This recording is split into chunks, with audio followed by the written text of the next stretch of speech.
¿Qué tal, ingeniero? Pablo y Mili los saludan. ¿Y hay posibilidades reales de un puerto en Río Grande, ingeniero? Bueno, buenas noches, muchas gracias. Gracias por esta oportunidad de poder comentarles a ustedes todos estos temas y gracias por la invitación. Bueno, esperemos que sí, que pueda concretarse. Creo que todos los argumentos que venimos sosteniendo desde hace mucho tiempo y que los pusimos sobre la mesa en este simposio que se hizo el lunes pasado, así lo demuestran, y además por la trascendencia. Yo personalmente no me imaginé nunca que iba a tener tanta trascendencia, obviamente sí en la provincia y en la comunidad de Río Grande, pero no me imaginé tanta trascendencia nacional que esto hubiera tenido.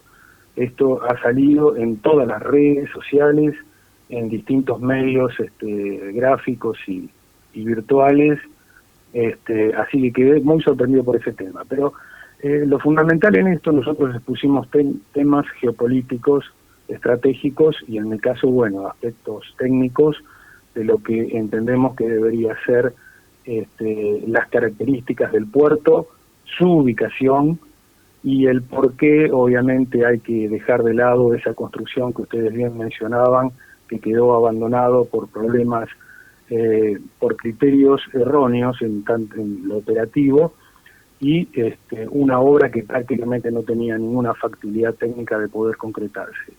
Obviamente las decisiones en este caso las tienen que tomar las autoridades políticas, no solamente provinciales y municipales, sino que esto es un tema estratégico nacional y obviamente estas decisiones las tienen que tomar las autoridades nacionales fundamentalmente, ¿no es cierto?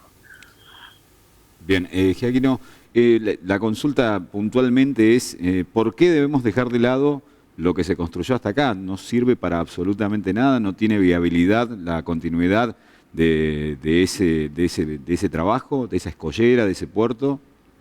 Les comento un poquito a modo de resumen para no extenderme mucho en el tiempo. Como les decía al principio, esto parte de un concepto totalmente erróneo en lo que hace a la parte operativa, que es tener que llevar desde tierra una carga con un camión, aproximadamente recorrer 2.000 metros o más para llevarlo mar adentro a través de un viaducto de 1.600 metros, que si después le sumamos la distancia hasta el promedio de lo que sería la longitud del muelle, sería que un camión para llevar una carga tiene que recorrer 2 kilómetros de ida y 2 kilómetros de vuelta. Discúlpenme la expresión, pero es a todas luces un disparate ese tema. Y desde el punto de vista técnico, se intentó ubicar un muelle alejado de la costa, donde tenemos una ola de diseño para lo que sería un malecón o una obra de defensa del muelle, con una altura de ola que se subestimó en un principio porque no había datos suficientes, y que llevaba a una ola de diseño de 7,5 metros de altura.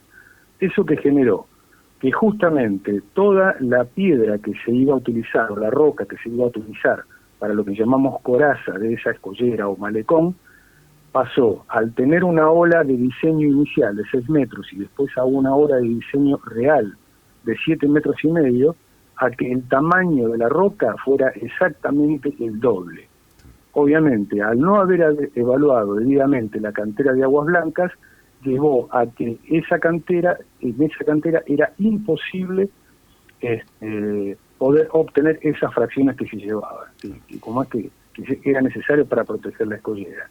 O sea, dos errores garrafales, ¿no es cierto? ¿Por qué llevar un muelle a un lugar tan expuesto, digamos, a todos los agentes, a los factores climáticos, fundamentalmente el clima de olas? Eso se hizo con la excusa de evitar el dragado de lo que iba a ser una especie de antepuerto o espejo de agua sobre una idea inicial, que no siquiera podemos llamarlo proyecto, que había sido en su momento diseñar un muelle onshore, o sea, sobre la propia costa.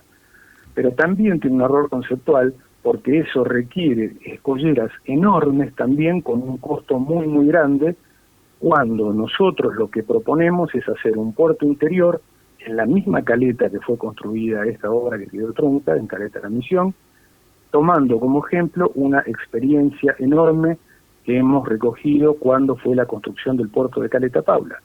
¿Y por qué? Porque las caletas son prácticamente idénticas y el proyecto hasta es semejante en un tema fundamental como es la necesidad, si se construye el puerto ahí, de hacer el desvío de la Ruta 3 igual como hicimos en Caleta Paula.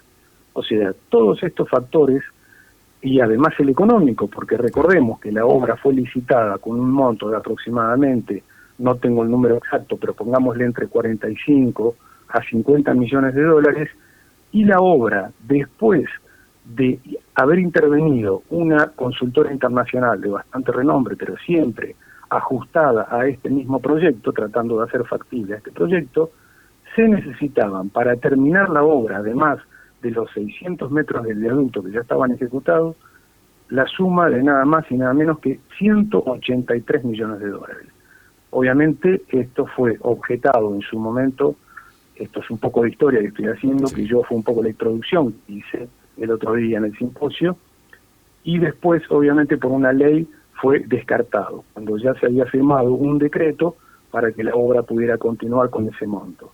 Entonces, estamos hablando de una obra que costaría muchísimo menos y que además tiene una factibilidad técnica de ejecución y una factibilidad operativa, ya que nosotros tenemos la carga en tierra, hacemos ingresar, y siempre en potencial, ¿no es cierto? Hacemos ingresar al buque que tome esa carga, teniendo que dragar exclusivamente el canal de acceso y una obra menor, que es la que mantiene el puerto cerrado durante el momento, durante todo el tiempo que demande la ejecución en seco de la excavación, como explicábamos, y no habría ningún tipo de problema con una obra mucho menos costosa y desde el punto de vista operativo con unas ventajas enormes respecto a esa obra, a ese proyecto que fue planteado.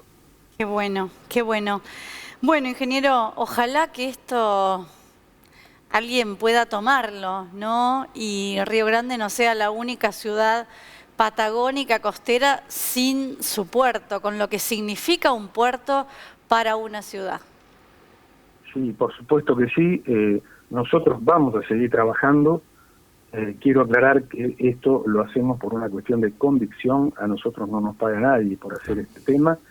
Sí creemos que estamos en condiciones de poder hacer un gran proyecto y hacer una gran obra, y como ustedes dicen, es imprescindible para la ciudad de Río Grande. Es realmente inaudito que una ciudad como Río Grande y un complejo industrial como tiene Río Grande y que va a seguir creciendo, no tenga un puerto con todas las ventajas que eso va a traer, desde el crecimiento industrial, la generación de nuevas fuentes de trabajo, el control de nuestro litoral marítimo, poder tener una playa de tanques para recepción, almacenamiento y despacho de combustible regional, local, incluso para el puerto, poder tener la actividad pesquera, desarrollarla como corresponde, poder tener espacio suficiente para buques portacontenedores y de carga general, o sea, todas las actividades necesarias. Y dejo para lo último una de las cosas importantísimas que fue también objeto de estas diferentes exposiciones, que es el tema de la logística antártica. Exacto. Nosotros vemos que Chile sigue creciendo, Malvinas está siendo lamentablemente un puerto importante para la logística antártica, y es como que nosotros somos meros espectadores en una situación de este tipo. Así es. Sin duda. Es el momento que el Estado Nacional tome una decisión ya definitiva, urgente. No podemos seguir discutiendo y debatiendo este tema, si es necesario o no el puerto. Esa es la principal decisión que hay que tomar. Luego, la parte técnica no es secundaria, no es menor, pero sí nos ponemos todos a trabajar los ingenieros argentinos, como hicimos en el puerto de Caleta Paula, y para poder trabajar en forma lo más rápido posible para que este puerto se concrete.